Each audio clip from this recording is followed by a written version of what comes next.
Welcome to Wild Side, your wild true crime podcast. We're your hosts, who are sisters, storytellers, and truth seekers. I'm Bailey, a therapist who is fascinated by all weird and dark human behaviors. And I'm Chelsea, an educator here to unearth the facts behind the cases. We cover true crime because some cases are just too dark to forget, and others are too wild to ignore. We're so glad you're here, so buckle up and enjoy the ride. What's up, Wildsiders? Chelsea and I are just lounging. I'm literally laying horizontal to record this episode. You're welcome. We hope you are either on spring break or getting off spring break, or something about the spring is a break for you. Yeah, except if you're me and you have the job that I do, you get like 4 hours of PTO a year. So, but it's okay. That's fine. We make it work. I actually don't think we have anything to say, except if you're new here, we'd love if you left us a sweet little review, because that always makes us really happy. That's right. Like and follow for more. This week is not so much a new case. It's a little bit older. But boy, oh boy, when you think you've heard it all, here we are, coming to rain on your emo parade. Where are you? And I'm so sorry. All right, ladies and gentlemen, without further ado, this is the case of the murders at the Snowden House. Some crimes leave echoes. Some places hold ghosts. And sometimes those ghosts come back in the flesh. Horseshoe Lake, Arkansas, population just over 1,000. The kind of place where everyone knows each other, where secrets don't stay secrets for long, right? But in 1996, something happened that would haunt that town for more than 2 decades. The Snowden House would become the scene of a crazy, unimaginable crime more than once. A brutal double murder, a teenage killer, and years later, a woman who believed in forgiveness and who thought redemption was possible. Was she wrong? I don't know. I guess we'll find out. So the Snowden House stood as a testament to a family's enduring legacy, one built on ambition, resilience, and deep Southern roots. After returning from World War I, Robert Bogardus Snowden Jr. envisioned something lasting, something that would stand the test of time. He acquired 1,000 acres of land near Horseshoe Lake, nestled in the heart of the Arkansas Delta. Alongside his wife, Grace, they set out to create a home that reflected both their dreams and their heritage. At first, their retreat was modest, a simple yet elegant house with a screened-in porch offering sweeping views of the tranquil lake, just where we could sit and enjoy lemonade without the mosquitoes. But as the years passed, the family's vision grew grander, and by 1949, that unassuming home had been transformed into a Southern masterpiece. The new Snowden House was a striking white-columned mansion, and it became an icon on the lake's shoreline. Sprawling 6,000 square feet across 3 stories, the estate now boasted a sweeping staircase in the entrance hall, marble floors, and crystal chandeliers. Grace, inspired by an antebellum home she had once admired in Louisiana, infused the design with timeless grandeur. So much so that the Snowden House even caught the eye of Hollywood. It would actually go on to be featured in the 1994 movie The Client, starring Susan Sarandon and Tommy Lee Jones. It was chosen because it was a real-life representation of a suburban New Orleans home that radiates deep Southern roots and affluence. Grace and Robert Snowden ended up raising their 4 children within the walls of the Snowden House. Robert, their only son, and then their 3 girls, Sarah, affectionately known as Sally, Edith, and Dorothy, who everybody called Happy. How cute is that? For them, Snowden House was more than just an estate. It was a place of laughter, of family gatherings, and of summers spent by the lake where memories etched into the foundation of the home. As time went on, the Snowden children grew up, each forging their own path. Life, as it often does, carried them in different directions. But by 1982, one of them, Sally, found herself at a turning point. She had been through two marriages, both ending in divorce, the most recent to actor David McKay. Sally's children were grown, leaving her with an empty nest and a life in transition. But when her father passed away, Sally felt the pull of something familiar, something unshakable. It wasn't just duty that brought her back to Horseshoe Lake. It was something deeper, a connection to the land. For Sally, returning home wasn't just a choice, it was a calling. Snowden House had taken on a new life, leased to a couple who transformed it into a picturesque bed and breakfast. But while the grand estate welcomed guests, Sally was focused on something more personal, carving out a life of her own on the land that had shaped her. As a certified public accountant, she was well prepared to oversee the family business, which had expanded to include 30 lakefront cabins.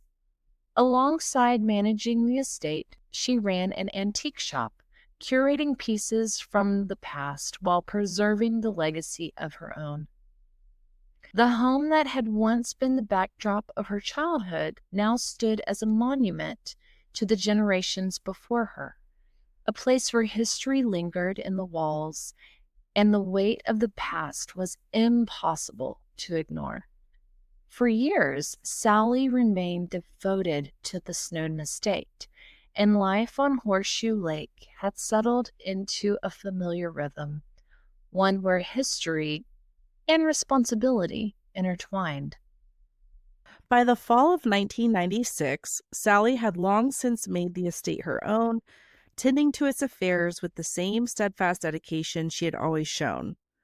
Though she lived alone, she was never truly isolated. For one, the Snowdens were a close-knit family, and luckily for Sally, her 52-year-old nephew, Joseph Lee Baker, better known as Lee, was also residing close on the property. Now, just a month earlier, on August 12th of 1996, tragedy actually struck for Lee and his family. While the Baker family was away, a fire engulfed their home. Investigators quickly determined that it was actually not an accident. The blaze had been deliberately set. The Crittenden County Sheriff's Office suspected arson, likely an attempt to cover up a burglary. This wasn't much of a reach, as Lee was actually somewhat of a local celebrity. He was a major force to be reckoned with in the Memphis blues scene. By day, Lee taught English at Hughes High School, but by night, he was a masterful musician. His name was synonymous with soul-stirring guitar solos and electrifying performances. His journey into the music world began in the late 60s when he burst onto the scene at the June 1969 Memphis Country Blues Festival as part of the band Moloch. His psychedelic-infused blues guitar set him apart, earning him a reputation as one of the most innovative musicians of his time. When his band disbanded, Lee did not slow down. He ended up joining Mudboy and the Neutrons, a band that defied traditional labels with a genre-blurring sound, and then he later went on and formed his own group, Lee Baker and the Agitators. Music was Lee's passion, and it was also the footprint he wanted to leave behind. Unfortunately for Lee, the fire took more than his house. Lost in the blaze was a collection of rare instruments and memorabilia.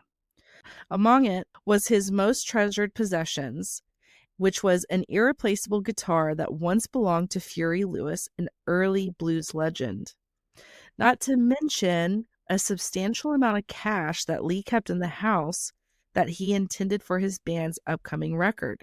It was lost. But by the time the flames were extinguished, the damage was done.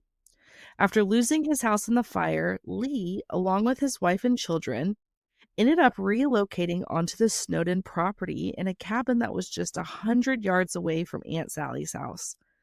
Whether it was meant to be temporary arrangement or a fresh start was not really known, but for now, it kept them close to each other. Just days shy of a month later, on the quiet morning of September 10th, Lee made his way to Sally's home to discuss business, just as he had done countless times before. But this time, tragedy would strike once more. While Lee was inside, someone entered Sally's home and set it ablaze. This time, the fire didn't just consume belongings, it claimed lives. By the time firefighters arrived, the house had been reduced to smoldering ruins.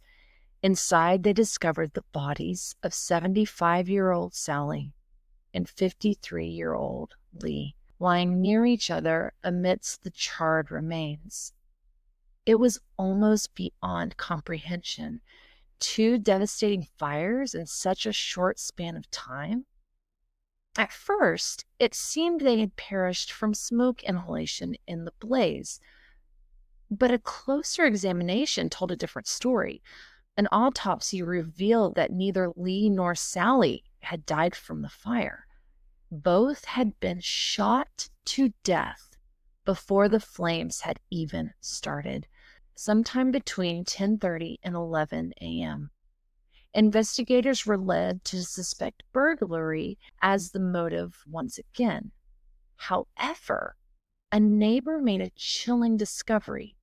Sally's red Toyota Camry was found wrecked about a mile west of the house, overturned in a ditch after striking a tree. The shattered windshield indicated that the driver had likely hit their head upon impact. Whoever had committed this heinous act had fled the scene, but it appeared they might not have gotten far. The double murder sent shockwaves through the quiet community.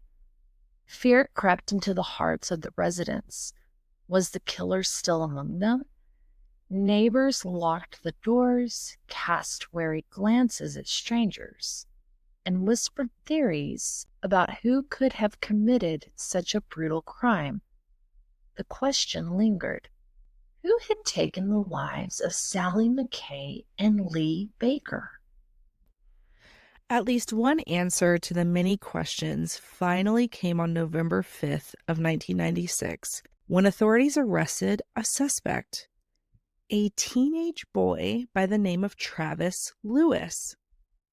Travis was just 15 years old at the time of the murders, having turned 16 by the time of his arrest. Though an arrest should have brought some sense of relief to the Snowden family and the community, the identity of the perpetrator only deepened the community's unease. You see, Travis was not a stranger to the Snowden family. His grandparents actually rented their home from Sally, and his mother, Gladys, had been a housekeeper at the Snowden House for years. And interestingly, in a weird twist of fate, he had once sat in Lee Baker's English class at Hughes High School. It stunned everyone. How could a boy of just 16 years old commit a double murder, especially against the people to whom his family was so closely connected? Now, what's crazy is what investigators learned is that someone had also broken into Lee Baker's home the day of the fire. The MO was troublingly similar, so investigators dug into the robbery as well as the murders in the fire at the main Snowden home. Their investigation led them to the home, again, of 16-year-old Travis Lewis. And remember, he lived with his parents on one of the properties there on the Snowden estate. What investigators also learned was that Travis was actually good friends with Lee's 2 sons, so he wasn't a stranger to the family. Travis was interrogated, but he denied having any involvement or knowledge about the murders. When asked if he'd take a polygraph test, he agreed. And he passed. But it still didn't absolve him of his guilt, at least as far as investigators were concerned. They learned that Travis had actually been suspended from school the day of the murders in the fire on September 10th. So Travis was brought back into the police station for a second polygraph test, and he failed. When Travis appeared in court for a probable cause hearing, Deputy Prosecuting Attorney Lindsay Fairley revealed that investigators had gathered evidence placing him at the scene. He had been questioned, and while the details of his statement weren't immediately disclosed to the public, one thing was super clear: he admitted to being there. Sounds like he had no choice, because his DNA, Travis's DNA, was actually found on a hair inside the crashed car. Not only that, but police had recovered his fingerprints from the driver's side door. And this evidence was clear. He was at least present in the victim's car leaving the scene of a double homicide and arson. But I also think it's important to note that Travis Lewis had a troubled past, with a juvenile record that included an assault conviction. After the investigation into the murders of Sally McKay and Joseph Lee Baker, Travis was originally charged with capital murder, and despite his young age, was going to be tried as an adult. However, to the surprise of many, the McKay family advocated for a path of mercy rather than vengeance, requesting that the death penalty be removed as an option. With the help of his lawyer, Travis did eventually agree to plead guilty to 2 counts of first-degree murder. And fun fact, Travis's case was actually overseen by Judge David Burnett, who was the same judge who had blocked appeals from Damian Eccles in the West Memphis 3 years earlier. You know, don't trust your soul to no backward Southern lawyer, right? Judge Burnett sentenced Travis Lewis to 28.5 years for the murders, along with an additional 5 years for burglary and theft.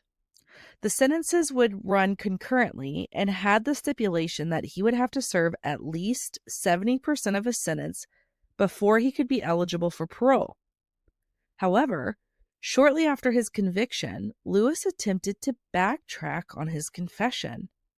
He claimed that he hadn't acted alone, but instead suggested that there was an adult that had committed the murders instead of him. But his story, well, it started to unravel. The individual he named as his accomplice actually had an alibi and was confirmed by investigators. So, no further charges were brought against anyone else, and Travis Lewis would spend the next 23 years serving his sentence from behind bars. Now, not to forget Sally's family, and more specifically her children. With their mother now gone, they were left to pick up the pieces, both literally and hypothetically. Martha McKay's unwavering belief in second chances led her down a path that many of her family members found, honestly, just hard to understand. The tragic deaths left a hole in the family that could never be filled. Yet, despite the grief and anger that consumed those around her, Martha's heart clung to the possibility of redemption, especially for Travis Lewis. Her relationship with him was, I would say, controversial at the least. While the rest of the family remained horrified by the man who had been involved in such brutality, Martha felt differently. From the moment Travis was incarcerated, Martha began reaching out to him. She corresponded with him through letters offering kindness and compassion in a way few others could understand. Some believed she was searching for closure, needing to know if there were other forces at play, other people responsible for the deaths of her loved ones. Through this correspondence, Martha, a devout Buddhist, came to see something in Travis. she saw a potential for transformation. She believed in the power of redemption, that people could change, even those who had committed the most heinous acts. But her family couldn't reconcile with her decision. They advised her against it, warning her that it was bad karma to engage with someone like Travis. Martha's sister, Katie, recalled saying, "We told her, just stay away from him. It's bad juju." Even family friend Frank Bird, who had once driven Martha to visit Travis in prison, urged her to reconsider. "I told her it wasn't a good idea," Frank remembered. But Martha didn't listen.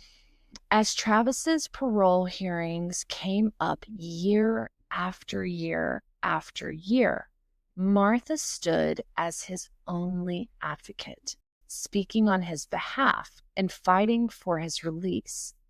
She wasn't blind to the anger her family felt, but to her, this was about more than forgiveness. It was about offering Travis a chance at a new life. In 2018, Travis was granted parole, much to the dismay of Sally's and Lee's family.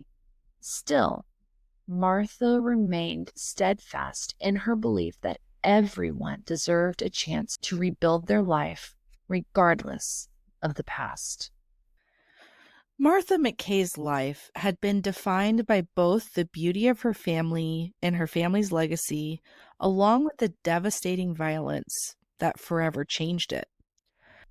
Growing up and visiting Horseshoe Lake in the summers, Martha had an idyllic childhood surrounded by the grandeur of the Snowden House and family. The property was a sanctuary of comfort where Martha and her family lived an ideal life. She recalled that they were never wanting for anything and they were always comfortable. Her grandparents, Bob and Grace Snowden, had instilled in her a deep sense of generosity and community service. Her grandfather, Bob, used his wealth to fund local causes such as the Arthur Evans School for Children of Tenant Farmers, while her grandma, Grace, was known for her work with the Crippled Children's Hospital, the Memphis Art Academy, and the Salvation Army. So Martha grew up watching her grandparents' philanthropy, which became an essential part of her own values. And this is likely where she got her passion from and why she was so gung-ho for supporting Travis Lewis. But as Martha's family life evolved, so did the story of the Snowden House, the central point of this story. Martha's mother, Sally, as we had said before, had married an actor by the name of David McKay. He was from New York, and the family eventually moved to the West Coast. That's where Martha spent most of her childhood. She continued to spend summers at Horseshoe Lake, however, and noted that she would always cherish the time spent in the house, within its gardens, and wandering through the peach orchard. And it was during these summers that she felt like royalty, surrounded by love and the luxury of a home that felt like it was built just for them. Her fond memories of growing up around the Snowden House estate, paired with the painful loss of her mother, Martha found herself drawn back to Horseshoe Lake in 2004. And this time she was on a mission to restore Snowden House to its former glory. By this time, in 2004, the house naturally had fallen into disrepair. But Martha had a history of restoring historic homes, and she was determined to breathe new life into the estate. She figured she had already restored a home in Virginia City in Nevada and several other houses in Seattle, so she sold her Virginia City property and focused all of her efforts on the Snowden House. This to Martha was more than just a restoration project. It was a way for her to reconnect with her family's legacy and honor the memories of her mom tied to the house. Not to mention, her love for history and preservation blossomed during her time at the University of Washington, where she actually ended up completing, I think this is so cool. It was something about the women in her family. Like, she wrote a whole thesis on, I think it was something like the 3 generations of Southern women. And it's just great. And I love it so much. So her passion for both history and her family would guide her as she painstakingly restored the Snowden House. She replaced outdated systems with geothermal technology, dramatically reducing her utility bills. And she transformed the entrance hall with tranquil blue walls and a grand staircase set on black and white marble floors. Every detail was considered, each decision made with respect to the legacy of the house. Martha's dedication paid off when the Snowden House was eventually opened up as an upscale bed and breakfast. Known affectionately as the Lady of the Lake, Martha McKay loved playing hostess, and she would share about the house's history with guests and would turn the property into a popular wedding venue as well. Snowden House, once a symbol of her family's affluence and generosity, was now restored to its former grandeur, its former glory, serving as a testament to her hard work and determination. But unfortunately, this story is not a story of grandeur and peach orchards. Unfortunately, this story is going to pick up in 2018 when Travis Lewis was granted parole after 22 years in prison. Martha made a decision that would shock her family. While the majority of the family recoiled at the idea of Travis Lewis being set free, Martha, driven by her belief in second chances and redemption, secretly offered him a job working on the Snowden property, the very place where his crimes had taken place. She wanted to give him an opportunity to rebuild his life, hoping that the man who had once committed such violence had changed during his years behind bars. Martha's decision, though bold, was met with skepticism from those closest to her. Gladys, Travis's very own mother and longtime worker at Snowden House, noticed troubling signs. She saw old, dangerous behaviors resurfacing in her son. Just stay away from Travis because he's going back to his old ways, she warned Martha.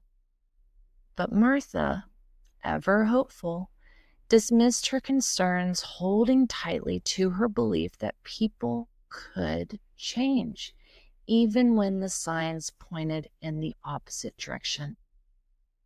What her family didn't know was what Martha had documented in a personal diary. And if you know me, you know that I love when people keep a personal diary.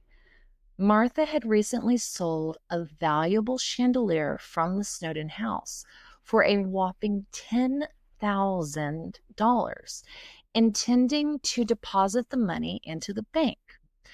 She had hidden it inside the house for safekeeping, but when she returned, the cash was gone. The only person who knew where it was hidden was, I hope you guessed it, Travis Lewis. Realizing what had happened, Martha confronted him. In that moment, she made the difficult decision to fire him and ban him from ever returning to the property. But by then, the damage had been done. The trust she had so freely extended had been shattered, and the betrayal would haunt her family for years to come. Martha's belief in the possibility of redemption had led her to offer Travis a second chance. But what she didn't foresee was that for some, change might be a mask for betrayal. I've shared this story before, but when I first got in the field, I was working in a psych hospital in Colorado Springs. Chelsea, remember that? Yeah, I do. And I was sitting with a man. He was on suicide watch, and I don't remember much about him, but I remember he was just a sweet, wonderful man. And he was humoring me, asking questions about me and that kind of thing. And he said, what do you want to do? Who do you want to be when you grow up? And I said, I want to be a therapist and I want to work with violent offenders. I said, in fact, I would love to be a therapist or a psychologist in the Supermax facility there in Florence, Colorado. And this guy was a correctional officer at the Supermax facility.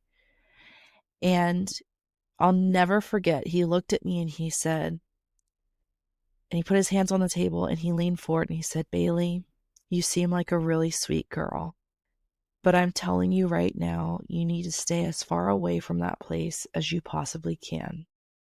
He said, there is nothing good that comes out of prison, and somebody as good-hearted as you, eventually the tides will turn. And I remember thinking like, yeah, right, whatever, not me. But anybody that I've talked to really doesn't speak highly of reform in our prison systems, right? And so fast forward, on the morning of March 25th, 2020, tragedy struck the Snowden House yet again.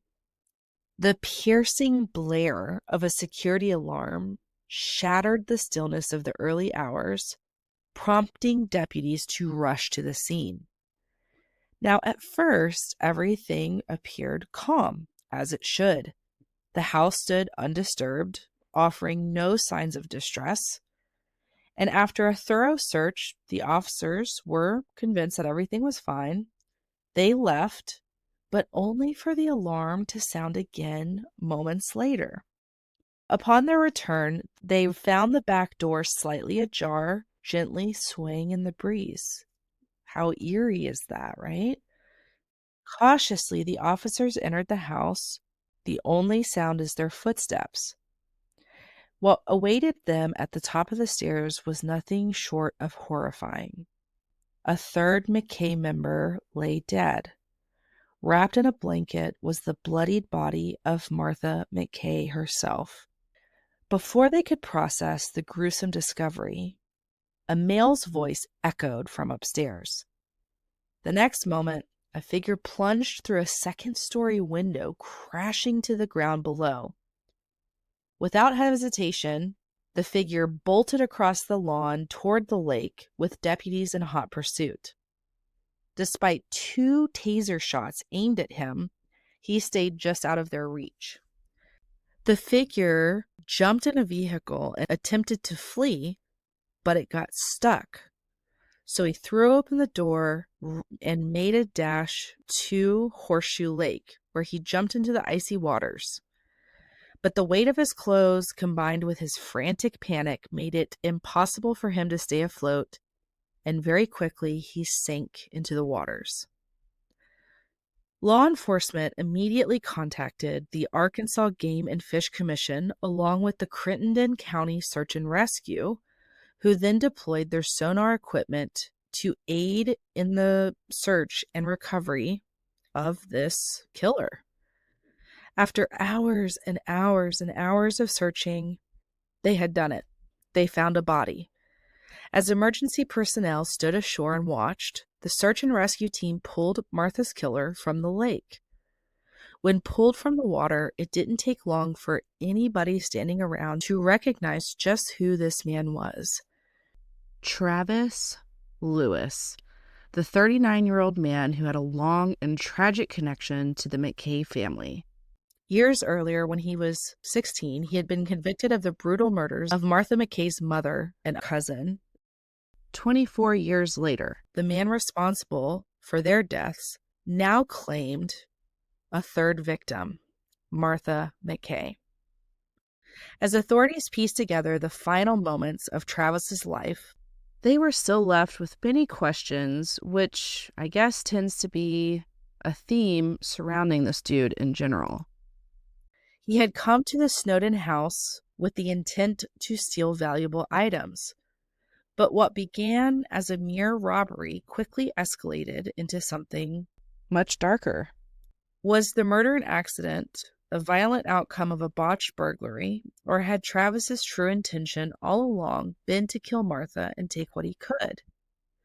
The ambiguity of his motives raised questions about his mindset. Was this a man driven by desperation, Or was his cruelty part of something deeper than that? An autopsy that was performed would end up confirming what deputies had suspected. Travis, unfortunately, had been under the influence of drugs, including cocaine, methamphetamine, and marijuana. So arguably, he was no longer the man who had once been given a chance. He was a man consumed by addiction and fear, a man who had lost total control. Inside the house, authorities found a cloth bag filled with stolen items and a bloodied kitchen knife. It was clear that Travis had planned to rob Martha, but the details surrounding her murder remained unclear. Travis's true motive was unclear, but many believed his intention was solely to murder Martha McKay. What was certain, however, was that Martha had fought back fiercely. When officers arrived at the scene, they discovered her body at the top of the stairs. She had been stabbed and bludgeoned to death in a violent struggle. There were no witnesses, no cameras, only the brutal aftermath of a violent confrontation. What remained undeniable was the cruel irony of it all. Martha had given Travis a second chance, a chance to rebuild his life, to escape the shadow of his violent past. In return, Travis gave her nothing but an early grave. He had betrayed her in every sense of the word. A woman who had believed in redemption, who had trusted him, now lay dead at the hands of the man she had once hoped would change. And Travis, the man who had been given that second chance, chose violence, leaving a legacy of devastation that would forever haunt the McKay family. After Martha McKay's awful murder, Joe Baker, her cousin, and the son of her uncle Lee Baker, who was killed many years before, reflected on the tragic turn of events. Speaking to WREG, Joe said, "It's kind of like a bad dream or deja vu. Like, really, back to this again. For me, it speaks to some of the issues with the parole system in Arkansas." He paused, obviously dealing with his grief and disbelief, and he continued saying, "I think that she really felt in her heart he deserved to be rehabilitated, which I think really speaks to her character after such a tragic event happened to such a close family member. I'm just beyond sad that it turned out this way for her." For Joe, it was impossible to ignore the troubling questions that lingered. Questions about the justice system, questions about second chances, and questions about just how far a person would go to believe in someone else's redemption. He said, "Martha saw something in him. She didn't give up on him. She thought he could change, and that's part of why this is so hard to process." The lingering question that haunted those closest to Martha was whether or not Travis Lewis could have ever truly changed. His violent history, compounded by his release from prison, seemed to suggest otherwise. But again, for Martha, believing in the possibility of redemption was part of who she was. She had forgiven him. And not only forgiven him, but she had also given him the opportunity to rebuild his life, only to have her own life brutally taken in return. Martha McKay believed in redemption, but in the end, her faith in Travis Lewis cost her her life. And this brings up the hardest question of all. Can people really change? Was Travis always going to kill again, or was there something that pushed him over the edge? But what's terrifying is that he wasn't just shaped by his environment. He was an active predator. This was a choice. He knew what he was doing. He knew how to exploit people's trust. Yeah, and it's so sad. I mean, Psychologically, there's also a pattern, right? Travis had obviously low impulse control, obviously a lack of remorse because you don't kill somebody who does all of that for you after you took away their family members. That is absolutely a lack of remorse. And he had a tendency toward opportunistic violence. Martha apparently thought he had changed, but the truth is, arguably, that a lot of you guys are going to agree with, is that people like Travis don't change, whether they don't want to or whether neurobiologically, they can't change. I think sometimes they just get better at hiding what they are, so they get better at masking. And this case is a tragedy in every single sense. It's about misplaced trust, about the risk of believing in second chances. And most of all, it's about how some people just don't change no matter how much time, energy, kindness, and forgiveness you give them. Martha McKay's story is absolutely heartbreaking, but for some people, it's going to be a lesson. Forgiveness is absolutely powerful, but it just does not erase the past. Some people, no matter how much we want to believe in them, will only take and destroy. And remember, sometimes the most dangerous people are the ones you think you've already forgiven. And that is the case of the murders at Snowden House. Yeah, it's a haunting, it really is a haunting case. And it makes me think of a dear friend of mine who is a fifth grade teacher. And I remember having a conversation with her, and she said, the first 5 or 6 years of teaching in a classroom were extremely frustrating. They were very, very hard, um, exhausting, right? Mentally and physically exhausting for her. She said, because I believed that if I loved on these kids hard enough, they would do better and be better, and they would respect and they would do all the things. And she said, and I finally had to come to the conclusion that yes, you love on them, but you love them by showing them discipline, by showing them structure, and by providing a very organized, very smooth operating classroom. It's not full of hugs and laughter and all of this fluffy butterfly and rainbows and whatnot. She was like, I have found that the most enjoyable years have come from kind of that hard love. So it really does make me wonder, can you just forgive? Can you just love someone? And who are you loving to death? Right. Something that I tell my clients all the time is believe what people show you, right? You guys know I work with teenagers, and one of the things that I hear all the time, and not that it gets any better, in fact, I think it only gets worse progressively with adults, is this, well, here are all these red flags, but let me give you my interpretation of what they really meant that red flag to mean. And I think people really fall in love with potential rather than data, right?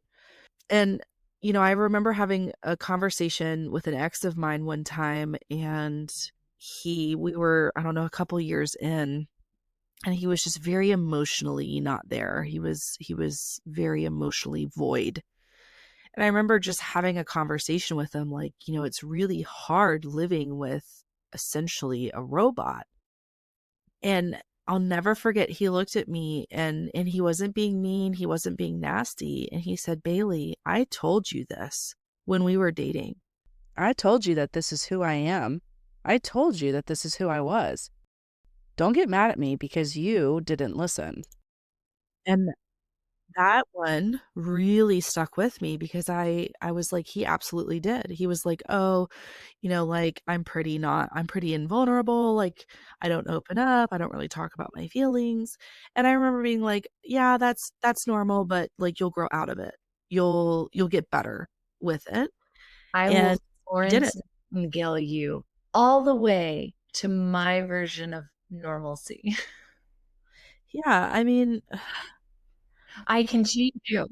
I can yeah, say, right? I can change you, I can save you. And I don't know, it's just so sad. What are the odds? Chelsea, like lightning striking twice is rare, and it's you have a woman and her nephew murdered by this kid, and then her daughter. It's almost like a full circle. It's literally like rinse and repeat, and then she has this redemption and the forgiveness and hires him back and gives him this chance, and I think it's like 24 years later he killed her too. yeah. Well, it's ingrained in me to kind of do that toxic positivity, but I am going to leave my final thought with this. And I'm going to go ahead and quote the renowned therapist Bailey Hauser.